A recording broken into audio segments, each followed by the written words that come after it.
So help could be there all around you, and yet you're not even aware of it. So first, you have to become aware of it. And to become aware of it, you have to train yourself to be constantly aware of it, because it's constantly there. It's not just there sometimes and not there sometimes. It's there all the time. So you have to become aware of it all the time. And then you have to accept it,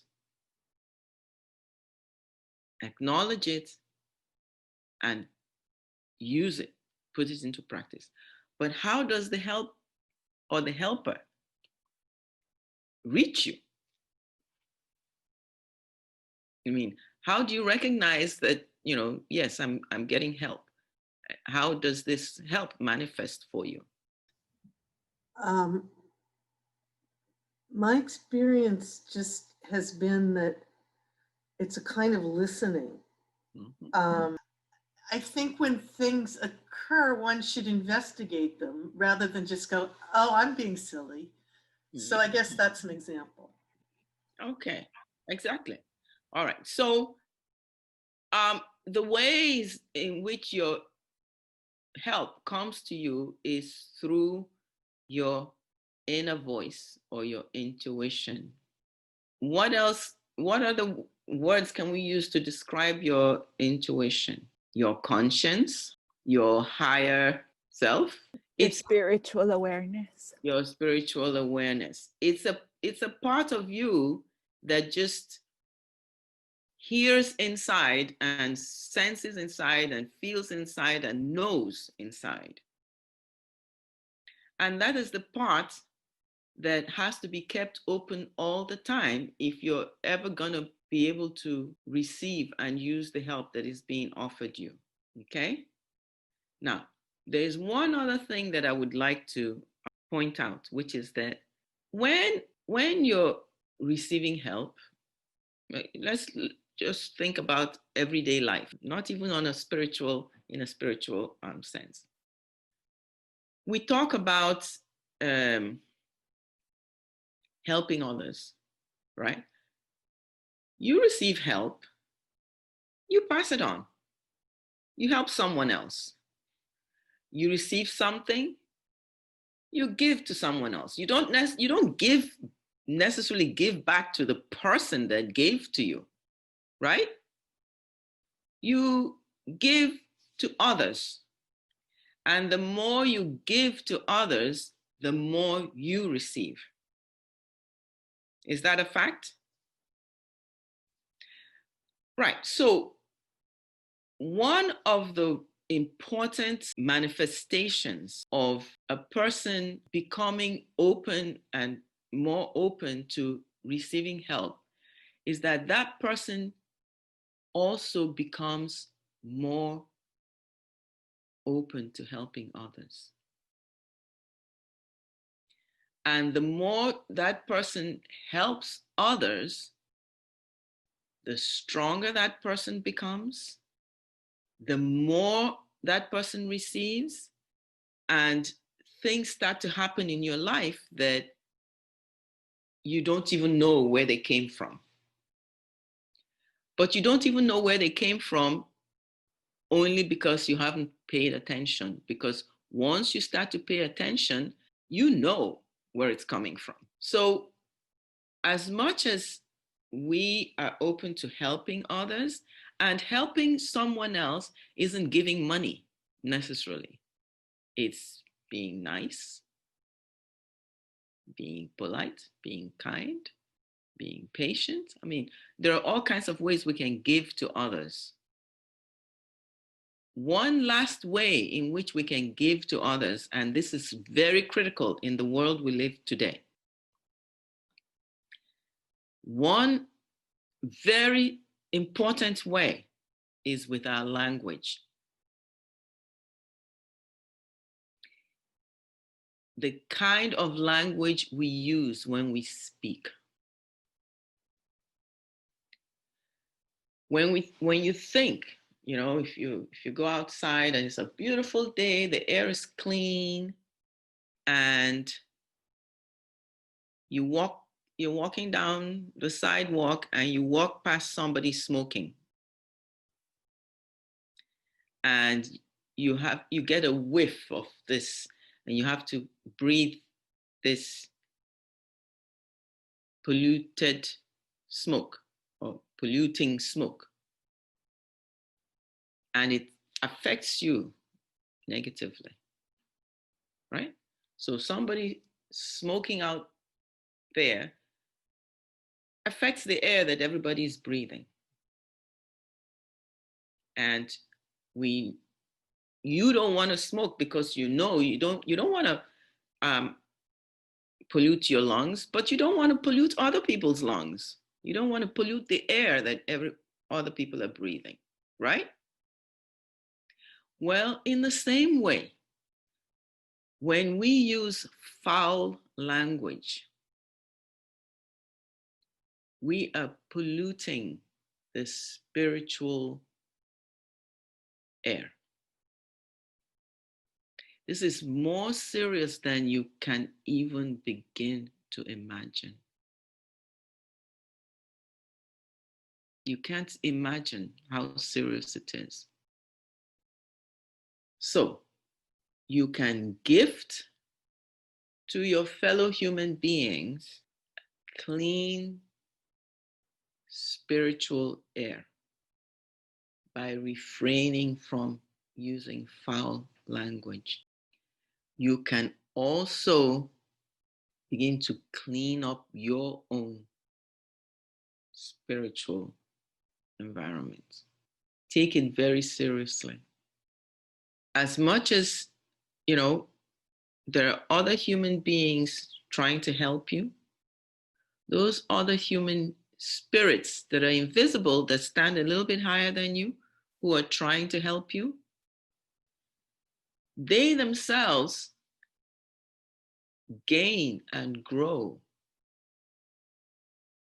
by helping you. They're not,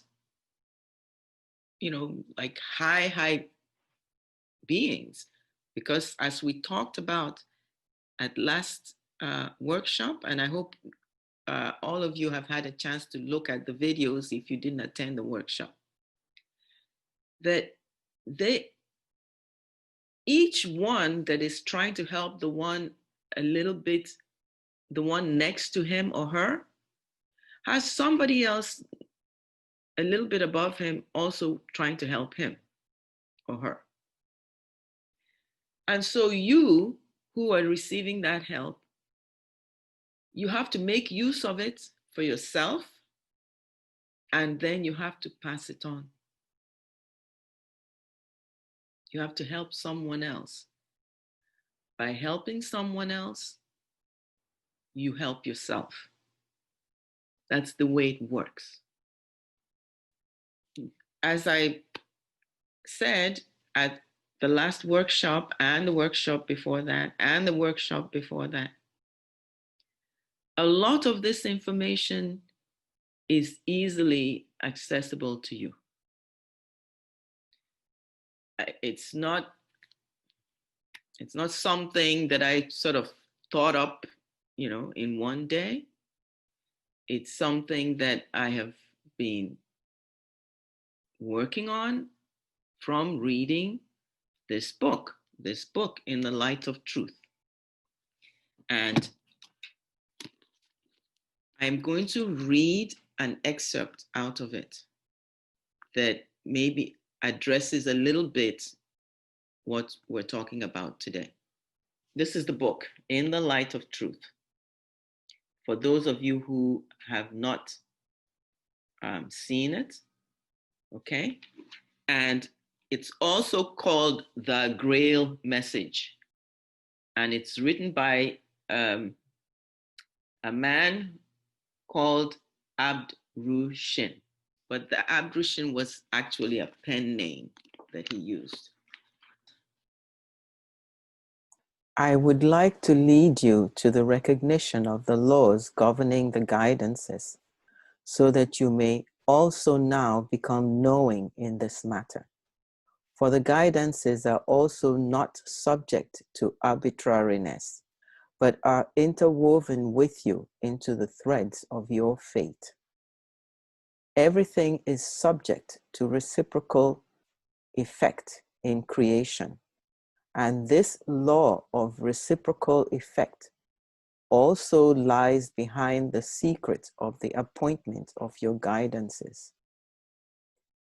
You find no gap, nowhere a loophole in which it would be possible to insert something that does not unconditionally belong there, according to the law.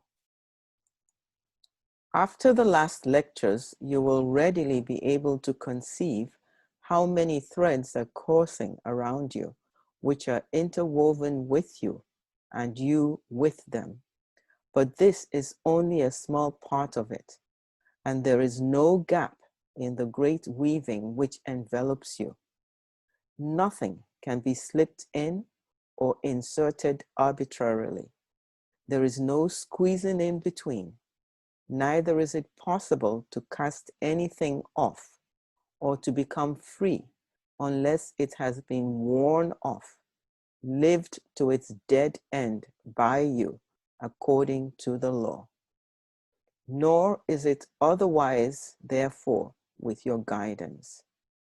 The guidance you have is firmly linked with you in some way or other, in many cases through the attraction of same kind. The threads connecting you with your guidances become taut through the radiation of your volition. Only through these threads does your guide then intuitively perceive with you and sense with you. And only in this way can he also support you. He cannot perhaps turn you, but merely strengthen and support you. It is also a condition thereby that you must first and seriously occupy yourselves with it. Do not think it is so easy. Thus, there are many kinds which provide you with guides, all of whom can only serve you for the best as soon as you pay attention to their quiet influence. However, they can never force you, but in their activity, they mold the conscience, which admonishes and warns you. Pay heed to this. The activity of the guides forms a part of your conscience, the origin and nature of which you were never able to unravel properly. Now I give you a clue to this today. Can you explain the difference between guides and helpers? When you go on a hike with a group, let's say, you're going on a hike, there's a guide, right? But in the group, as you're climbing up the rocks, you reach down and you help the woman behind you, right? To scramble up over a rock or cross a little stream. You're a helper at that moment. You're helping the person that's behind you, or the woman who is ahead of you reaches down and gives you a hand, because she sees that you're sliding, she's helping you. So helpers, we're all on this journey, and each one of us can be a helper to the next one. And there is somebody else that's helping you. They're spiritual they're human beings. Remember at the last workshop, I talked about these are people, they're human beings who have been wherever you are right now in your life. They've been through that same, whatever it is you're struggling with. They have struggled with it and overcome it. So they are best able to help you. And the way they help you from a spiritual point of view, okay, they're spiritual. You can't see them because they are already out of their physical body. Okay?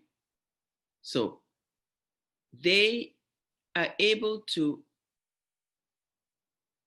help you by talking to your inner voice, your conscience. They advise you. So when you want to do something and something inside you says, no, no, no, that's not the right thing to do. That's your helper talking to you. And you have to start listening. Now, the guide is much higher. So you're driving and your car breaks down in front of a chiropractor. The guides guide events in a way to bring the greatest benefit to us as human beings and to strengthen the best part of us. So at the last workshop, somebody talked about the fact that it's not so much trying to get rid of your faults as much as trying to build on your virtues, trying to build on becoming a better person. That's where the guides come in.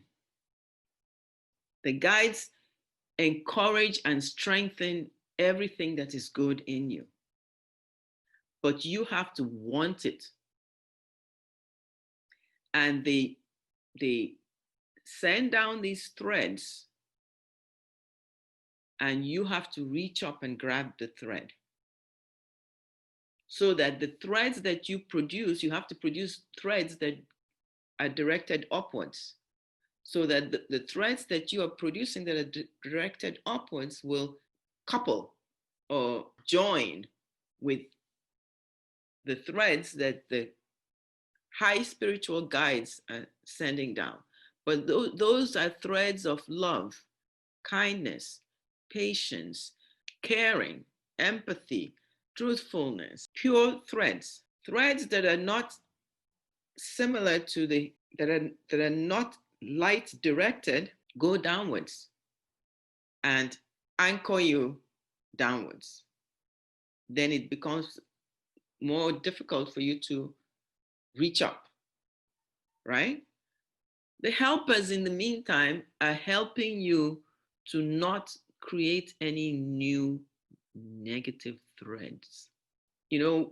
At the beginning of this workshop, I talked about the fact that if you want your future to be rosy and, light and joyful and spontaneous and all those wonderful things that we talked about that are attributes of a free spirit, you have to start now to weave the threads that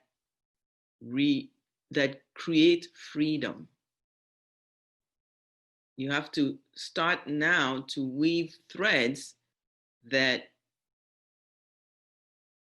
will go upwards so that when the end of that thread attaches to you, and the way in which the thread attaches to you is an experience, nothing else. It's your experience. The way in which you live out a thread is going through an experience. And so my curiosity, and I'd like your thoughts on this, is where does the potential for spontaneous remission or miracles or frequencies that could potentially allow that thread to be complete sooner than later? When we first started out talking about a free spirit, we said a free spirit is spontaneous and lives in the moment, meaning that we have control over certain things. We have control over what we do at this moment. That is the only thing we have control over.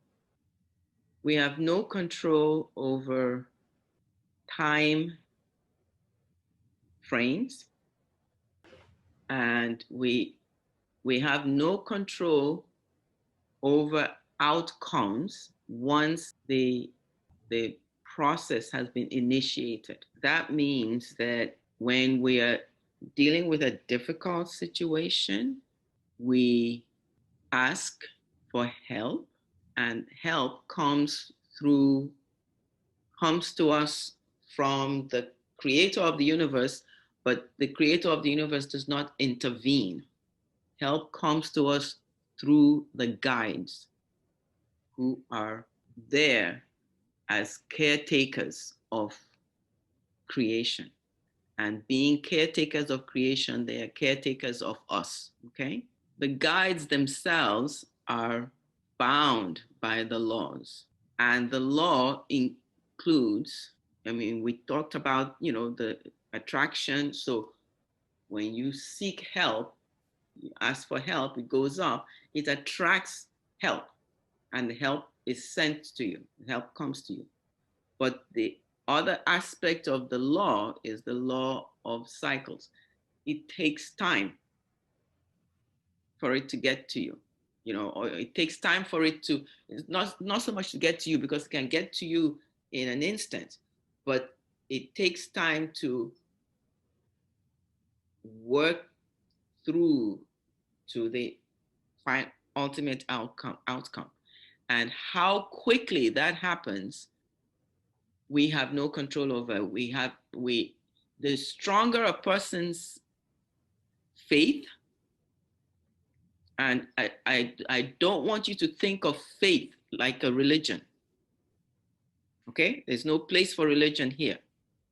When I say faith, I mean the stronger your conviction, okay, in the perfection of the universe and of life and of the laws in creation, the more you surrender yourself to it. But many times we use the word surrender and we think we're surrendering, but we're not. Because to surrender means to understand the laws and how they work and align yourself with them. And that includes aligning yourself with the understanding that, okay, I've asked for help. The help is coming. It's come, and I know it will work itself through. My job now is to make sure that I create the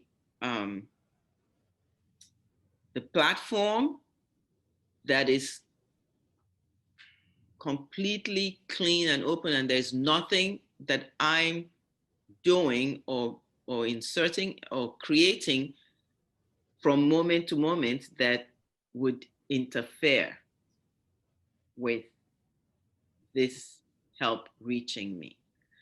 And then the help comes to you, but the help is going to come to you from earthly means. Okay, it could be that you suddenly a referred to some doctor or some neurologist who gets a brainwave of an idea that nobody ever thought before, that kind of thing. Or, um, you read something about some supplement that makes things better. But the help comes.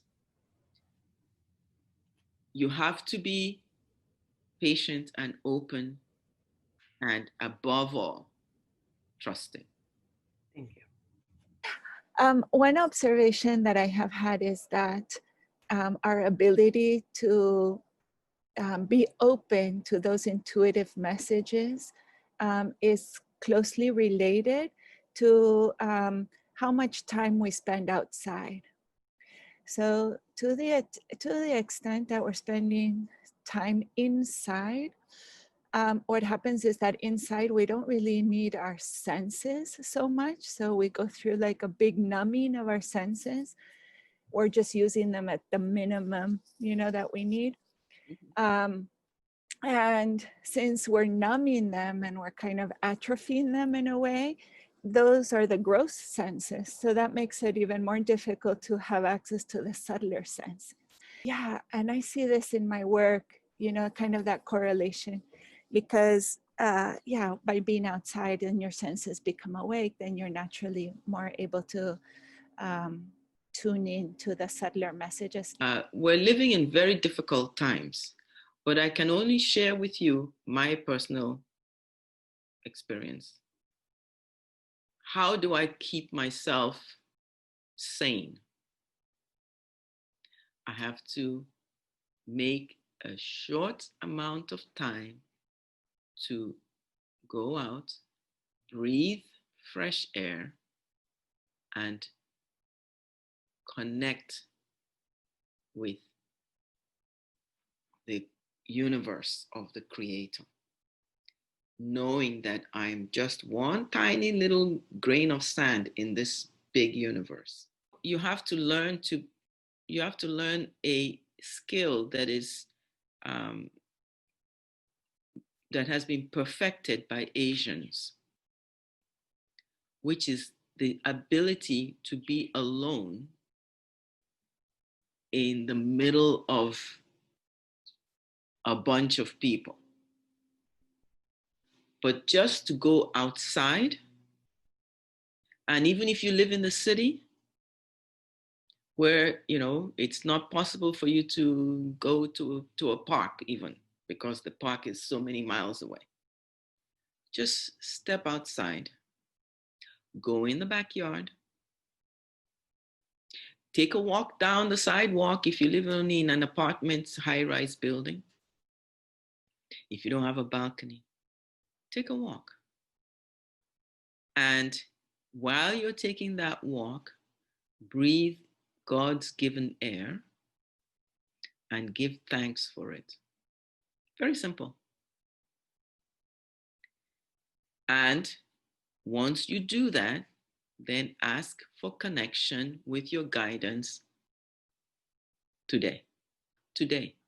Not for the week, not for the year, just for today. I cannot tell you how much reading this book has done for me. I couldn't begin to measure it.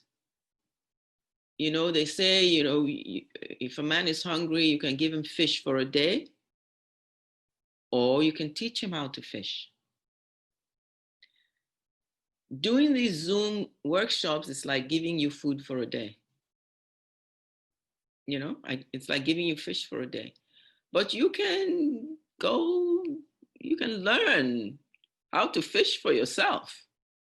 But in the same way, you can get all this information yourself, for yourself. You have to read the book. Or if you have trouble with reading, order it as an audiobook. Order it as an MP3. Put it on your cell phone. Listen to it when you are on your exercise machine. You know, listen to it when you're preparing dinner. I often find that when you listen to somebody reading something and you're not using your other senses, your eyes, you know, that part of your brain that has to decipher the little squiggles on the page that we call letters, and has to put them together into words and then put the words together into sentences, but you're just listening, it goes straight to the core of your being. And for that reason, I say to people, you know, if you want to read it, you can get it in an audio format. And that sort of relieves you from having to make a special time to sit down and read a book. You know, because you can listen to it while you're doing other things, which you can't do if you're reading a book. And when you do that, try and take the principles that you learn from it and put them into practice, put them into daily practice. And you will see how your life will change. You know, you won't need me to tell you how it will change.